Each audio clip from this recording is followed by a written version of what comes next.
In the cluttered chaos of a military command center, alarms blared like a group of overzealous rock stars at a sold-out concert. Lights flashed, officers scurried, and the air crackled with tension. It was the kind of pandemonium that typically sent most people into a state of frantic focus. But in the corner of the room, sitting in an oversized swivel chair with a cocktail in hand, Jack McAllister was living his best life. Yeah, take that, alien scum. Jack cheered, as he watched a fictional spaceship explode on the screen. He was comfortably dressed in a bright Hawaiian shirt, complete with a pair of flip-flops, entirely at odds with the military chaos surrounding him. Who needs a battle plan when you have a trusty space bazooka? He took a sip from his drink, enjoying the cherry garnish like it was the crown jewel of his day. Just then, a loud bang echoed through the command center. Jack's drink flew from his hand, splattering on the floor as his head whipped around to see the screen flicker to life with live footage of an actual alien fleet descending on Earth. He blinked twice, unable to process the transition from fictional mayhem to reality. "No way," he muttered, wide-eyed. "Is this the season finale?" The room erupted into a frenzy. Officers shouted orders, the tech team scrambled to respond, and Jack, in a moment of sheer disbelief, realized his idyllic retirement was about to take a hard left into chaos. "Jack," a familiar voice broke through the noise. It was General Wilson, his face pale and eyes wide. "We need you." Jack threw his hands up, palms out. Whoa. I left all that behind. I'm not suited for this." "Jack, this is serious." Wilson interjected, his voice rising above the din. "We're being invaded. You're the best strategist we've got." "Best strategist?" "I've spent the last year perfecting my tan and practicing my cocktail recipes." Jack shot back, his mind racing to conjure an excuse. But the urgency in Wilson's eyes pierced through his self-imposed cocoon of leisure. Just then, the building shook as an explosion reverberated outside. Jack felt a pang of nostalgia for his days in uniform, the adrenaline rush of command, and the responsibility that had always made him feel alive. But that was before he had discovered the joys of endless beach days and lazy afternoons. "Fine," he relented, throwing his hands up in defeat. "But only because I've got a beachfront property to protect." Gathering a motley crew of former soldiers proved to be both easier and harder than Jack expected. He scoured his contacts, only to find that the best and brightest of the military world had, like him, chosen to hang up their boots for flip-flops and cocktails. They convened in a dusty old garage that smelled of mildew and stale popcorn, cluttered with relics of their military past. Jack surveyed his new team: Danny, the conspiracy theorist who claimed the government had been covering up alien contact for decades; Tina, a tech whiz who had never seen the battlefield but could hack into anything with a motherboard; and Carl, a clumsy sniper whose aim had always been suspect at best. "Welcome to the squad," Jack said, trying to inject some enthusiasm into the gathering. "We're here to save the world." Danny raised an eyebrow. "You mean, we're not just going to sit back and wait for the aliens to take us?" Tina tapped on her laptop, the glow illuminating her face in the dim light. "They're already here, and their ships are hovering over every major city. We need a plan. Fast." Jack leaned against the wall, feeling the weight of responsibility settle onto his shoulders. "Right, okay, so what do we know about our alien friends?" "They look like giant cockroaches with laser guns," Danny said, eyes wide. "And they've been abducting people left and right." Jack winced at the thought. "Well, we need to figure out their weakness. Something that'll throw them off their game." Over the next hour, the team brainstormed various ridiculous ideas, everything from using a giant disco ball to distract the aliens to unleashing a torrent of bad reality TV shows to confuse them. Tina's eyes lit up. Wait! What if we bombard them with 80s music? I read that their frequencies could be disrupted by certain sound waves. Great! We'll play Eye of the Tiger on repeat until they surrender. Jack exclaimed, laughter bubbling up as the absurdity of it all hit him. As the days rolled by, Jack attempted to whip his eclectic crew into shape. They gathered in the garage every evening, turning their strategic planning sessions into something akin to a military comedy routine. With every training session, Jack found himself at the center of slapstick moments that threatened to undo any progress they made. One night, they decided to practice evasive maneuvers using old exercise mats. Carl, attempting to roll under an imaginary laser beam, misjudged his distance and crashed straight into a stack of boxes, sending them toppling over. Danny cackled, "This isn't a military exercise, it's a circus act." "Hey! That's not funny. I was trying to be tactical." Carl protested, rubbing his shoulder. "Sure, if you're trying to dodge bad luck," Tina joked, shaking her head. "At this rate, we'll be the most entertaining defense team the world has ever seen."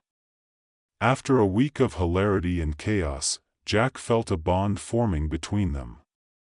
They weren't just a ragtag group of misfits, they were a family of sorts.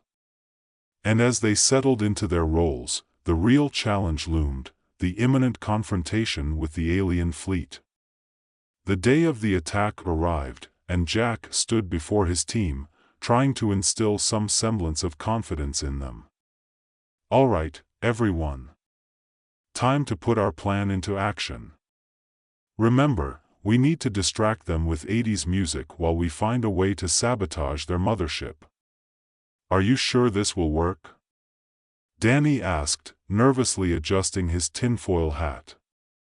"I mean, we're talking about an advanced alien race." Jack shrugged, a grin plastered across his face. "If it doesn't, at least we'll go down in history as the funniest defense team."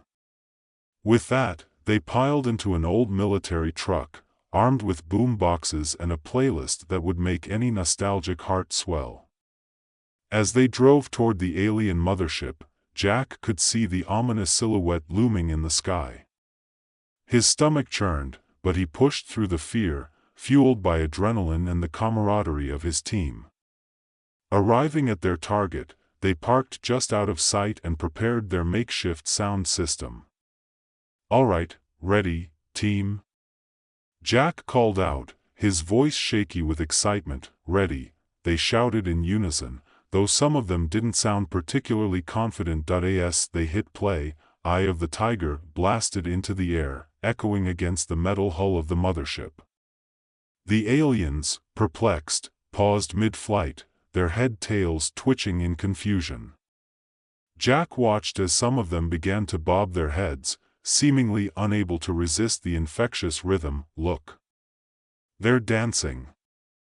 Carl exclaimed, half in awe and half in disbelief. "Perfect! Keep it going!" Jack shouted. Now, while they're distracted, Tina quickly set to work, typing commands into her laptop, hacking into the mothership systems. "I think I've found their main power source. It's in the heart of the ship." Jack rallied the team. "Let's move. If we can disable their power, we might stand a chance." As they made their way inside, the atmosphere shifted. What had been an intimidating fortress now felt like a carnival filled with confused aliens, half of them grooving to the music while others stood in bewilderment. Inside the ship, Jack and his team maneuvered through the corridors, avoiding the occasional curious alien. They ducked into a side room, and Jack took a moment to catch his breath. "This is insane," he said, incredulous laughter bubbling up. We're literally crashing a party. They finally reached the heart of the mothership, an enormous room pulsating with alien energy. The power source was a glowing orb, and Tina quickly began typing furiously to disable it. But as they moved closer, the ground trembled, and the orb flared with bright light. "Guys, I think we have company," Jack shouted as alien guards poured into the room, all blinking at the bizarre scene unfolding before them. In a last-ditch effort, Jack grabbed a nearby disco ball and shouted, "Time for a little more distraction." With a flick of a switch, the disco ball lit up, casting colorful lights everywhere. The aliens momentarily froze, confused by the sudden party atmosphere. "Now, Tina," Jack yelled. With a triumphant shout, she hit the final command, and the orb sputtered, crackling with energy before it exploded in a shower of sparks and light. The ship shook violently, and alarms blared throughout the complex. "Run!" Jack shouted, leading the team back the way they came. They sprinted down the hallways, narrowly avoiding pursuing aliens who were still recovering from the shocking spectacle. As they neared the exit, the ship trembled again, and the sound of breaking glass and metal echoed ominously. They burst through the exit just as the mothership began to crumble. Jack and his team scrambled into the truck, barely managing to jump inside as debris rained down around them. "Floor it," he yelled at Carl, who was fumbling with the keys. As they sped away, the mothership erupted behind them in a spectacular explosion, the shockwave pushing them forward with incredible force. Jack laughed hysterically, overwhelmed with relief and adrenaline. "We actually did it." "Yeah, but don't get too comfortable. There are still more ships," Tina warned, eyes glued to the sky. As they drove away from the chaos, they tuned into the emergency broadcast. In a surprising turn of events, a group of rogue former military personnel has reportedly led a successful counterattack against the alien invasion using unconventional tactics, the news anchor announced, the astonishment evident in their voice. Jack couldn't help but grin. "I can see the headlines now, Cocktail Commander saves the day." In the aftermath of the battle, the world was reeling from the news. Jack found himself back on the beach, sitting in a deck chair with a cool drink in hand, watching the sunset. But he wasn't alone. Danny, Tina, and Carl had joined him, each holding their own drink, still buzzing from their victory. "Maybe we should start a band," Carl joked, grinning as he reminisced about the wild ride. "Only if I get to be the lead singer," Danny piped up. "I've got some ideas for a name, the Space Cadets or maybe the Cosmic Misfits." Jack chuckled, the laughter bubbling from deep within him. "How about we just stick to saving the world for now?" As they raised their glasses, Jack looked around at his team, his misfit family. "To friendship, music, and the last line of defense." To the last line of defense, they cheered, clinking their glasses together. The sun dipped below the horizon, casting a warm glow over them. Jack leaned back in his chair, knowing that he might not be cut out for retirement after all. But as long as he had friends, laughter, and the occasional alien invasion, he'd always be ready for the next adventure. As the night deepened, Jack felt the weight of the day's events settle comfortably over him, like a soft blanket. The moon hung high, illuminating the beach in a silvery glow, and he savored the taste of victory mixed with salt air and laughter. The ragtag team had become an unlikely family, and the bond they forged in the face of chaos made the cocktails taste even sweeter. "So, what's next for us, Captain McAllister?" Tina asked, her eyes sparkling with mischief. "I mean, we did just save the world. I think that qualifies us for a reality show." Jack chuckled, shaking his head. "I can see it now, Survivor, Alien Edition. Just imagine, hiding from extraterrestrials while trying to cook dinner over a campfire." Danny raised his glass, smirking. And I'd be the first to get voted off for trying to communicate with them. Guys, I'm telling you, they just want to be friends. Or they want to probe you, Carl interjected, grinning. I can't imagine why else they'd be so interested in your brain. Let's be honest, Jack said, leaning in conspiratorially, it probably wouldn't make much of a difference to them. The laughter rang out, a refreshing sound that washed over them. Jack took a moment to appreciate how far they had come from that chaotic first meeting in the garage, where the future seemed as uncertain as an alien's intentions. They had transformed from a group of lost souls into a team capable of facing down intergalactic threats, and doing so with humor. Okay, but seriously, Tina said, her tone shifting to a more thoughtful one, what do we do now? The aliens aren't just going to give up and go home, are they? Jack looked out at the vast ocean, pondering her words. You're right. They'll be back, and we need to be ready. We can't let our guard down. What do you propose? Carl asked, intrigued. More training? More 80s music? More everything, Jack replied, a determined fire igniting in his chest. We need to gather intel, form alliances, and figure out what their next move is. If they have a mothership, they probably have a whole fleet lurking somewhere. Danny perked up. I've got some contacts in the conspiracy theory circles.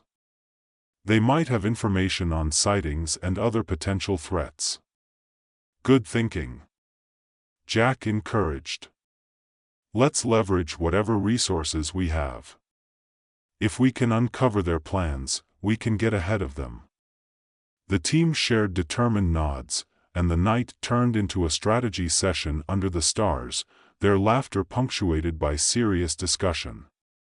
They sketched plans in the sand, mapping out contacts and strategies, fueled by a newfound sense of purpose. As dawn approached, casting a gentle light over the water, Jack felt invigorated.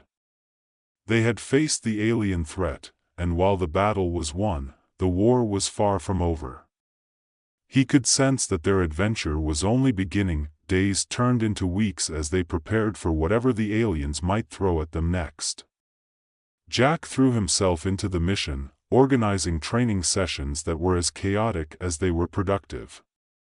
They practiced evasive maneuvers, honed their tech skills, and even dabbled in a bit of improvisational comedy to keep morale high. One afternoon, while in the midst of a particularly intense drill involving a mock alien attack, complete with laser tag and inflatable spaceships, Jack received an unexpected call. It was General Wilson, and the urgency in his voice cut through the laughter and chaos. Jack, we've got a situation, Wilson said, his tone serious. We've picked up unusual signals near the old satellite base. It might be a prelude to another attack. Jack's heart raced. We'll head there right away. Can you send us the coordinates? On their way, Wilson confirmed. Just be careful. We have no idea what we're up against this time. After hanging up, Jack gathered the team. All right, everyone, we've got intel on a potential alien activity. We need to head to the satellite base and see what's going on. Tina rolled her eyes playfully.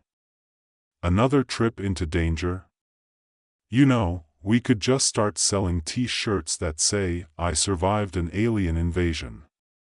Or, I survived training with Jack, Carl added with a smirk, enough joking around. Jack barked, unable to suppress a grin. This is serious. Let's get moving. They piled into the truck, excitement and anxiety swirling in the air.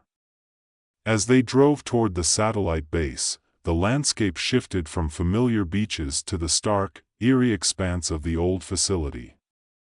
It loomed in the distance, a relic of the Cold War, now standing as a potential battleground. When they arrived, the base felt unnaturally quiet. The cracked concrete and rusting machinery painted a picture of abandonment. Jack felt a shiver run down his spine, an instinctual sense that something was off. "Stay alert," he instructed, leading the team inside. The place was dark and musty, filled with echoes of the past. They navigated through hallways lined with outdated technology, trying to remain as silent as possible. Suddenly, Tina halted, her eyes glued to a flickering monitor in the control room. "Guys, you need to see this." They crowded around the screen as she tapped a few keys. The feed revealed a cluster of alien ships hovering in the sky above a nearby city, ominous and ready for action. Jack's heart sank. "They're planning something big." "Look at this," Tina said, her fingers flying over the keyboard. "They're transmitting signals. I think they're communicating. Can you intercept them?"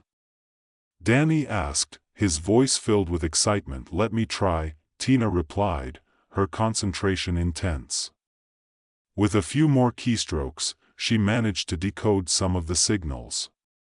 "They're coordinating an attack, specifically targeting major cities."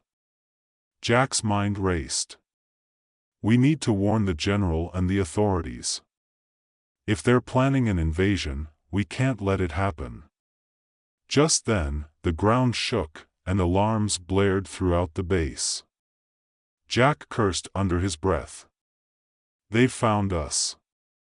We need to move, now." They scrambled out of the control room, the urgency of the moment pressing down on them. "Head to the truck," Jack shouted, pushing everyone forward. "We'll regroup and figure out how to counter this." As they sprinted through the facility, they heard the unmistakable sound of alien ships overhead, their engines roaring like angry beasts. Jack glanced back and saw shadows moving in the distance, the aliens descending upon them. "Faster," he urged, adrenaline coursing through his veins. They burst outside just as the first laser blasts hit the ground, sending up plumes of dust and debris. "Get in," Carl yelled, already behind the wheel, ready to take off. They piled into the truck, and Jack slammed the door just as a beam of light sliced through the air beside them. "Go! Go! Go!" The truck lurched forward, tires spinning against the cracked pavement as they tore out of the base and onto the open road. Jack glanced back to see the alien ships emerging from the shadows, laser fire illuminating the sky. "Danny, get on the radio. We need to alert the authorities." Jack shouted. Danny fumbled with the equipment, his eyes darting. "I'm trying." "They must be jamming the signals." "Just keep trying," Jack yelled, his heart pounding as he focused on the road ahead, weaving through the debris and chaos. As they raced away from the base, the truck jolted violently, and Jack swerved to avoid a downed power line. The aliens were relentless, and the sounds of their ships echoed behind them, growing closer. "Here, take this," Tina said, tossing Jack a handheld device. "I managed to hack into their frequency. If you can get close enough, we might be able to send out a counter signal." Jack took a deep breath, his grip tightening around the wheel. "All right, we'll need to draw them in. Carl, can you keep them occupied while I set this up?" "Occupy? You mean like a dance-off?" Carl joked, glancing in the rearview mirror as the ships pursued them. "More like a reckless driving maneuver." Jack shot back, adrenaline fueling his every word. "Just do your best." As they barreled down the road, Carl took sharp turns and sped into the next town, leading the alien ships on a wild chase. Jack felt the thrill of the chase, and the fear of what might happen if they didn't succeed. "Now!" Jack yelled as they rounded a corner and skidded to a stop in an open area. He quickly began setting up the device, sweat trickling down his brow. The alien ships closed in, their laser cannons charging up ominously. "Come on," Jack muttered, frantically connecting the wires as the ground shook beneath them. The aliens were nearly upon them, and he could see their monstrous forms hovering in the air. "Jack, they're targeting us!" Tina shouted, her eyes wide with fear. "Almost there," he called back, his heart racing. With one final connection, he pressed a button, sending out a powerful counter-signal that rippled through the air. The aliens faltered, their ships shuddering as the signal disrupted their communications. Jack felt a surge of hope. "It's working." With renewed vigor, they turned their attention to the alien ships, their systems thrown into chaos. "Now's our chance," Carl shouted. "Let's take these guys down." Tina began to track the alien movements, pointing out targets. "Focus on that one. It's losing altitude." Jack nodded, adrenaline pumping through his veins. "Danny, get ready to call in support." As the alien ships struggled to regain control, Jack and the team worked together, a well-oiled machine fueled by their determination. They maneuvered the truck closer to the alien ships, dodging blasts and debris. "Hold on," Jack shouted as he slammed the truck into overdrive, the engine roaring as they surged forward. The truck barreled toward the nearest alien ship, and Jack grabbed a makeshift weapon, a flare gun, and aimed at the ship. With a swift motion, he fired, the flare bursting into a dazzling display of light that lit up the sky. The alien ship sputtered, smoke trailing as it spiraled out of control. "Nice shot." Carl cheered, and Jack felt a surge of pride. They were winning. As the chaos unfolded, the remaining ships regrouped, their lasers now firing wildly. Jack maneuvered the truck with newfound confidence, and the team shouted encouragement, adrenaline fueling their courage. "Keep it going." Tina yelled, eyes alight with excitement. "We're making a dent." With each alien ship they managed to disable, their spirits soared.